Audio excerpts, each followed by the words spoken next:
Hi friends, ఇది పొంగనూరు ఆవు, దీని లేగదూడ అండి.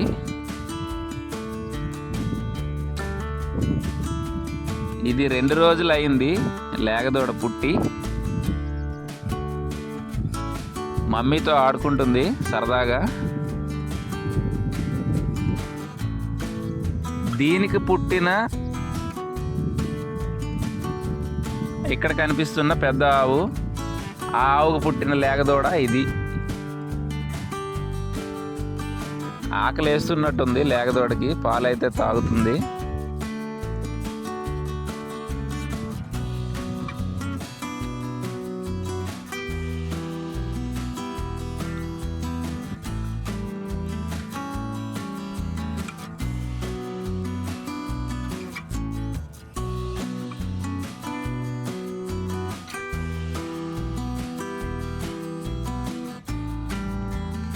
చాలా పొట్టిగా చిన్నగా అయితే ఉన్నాయి ఈ పొంగనూరు ఆవులు.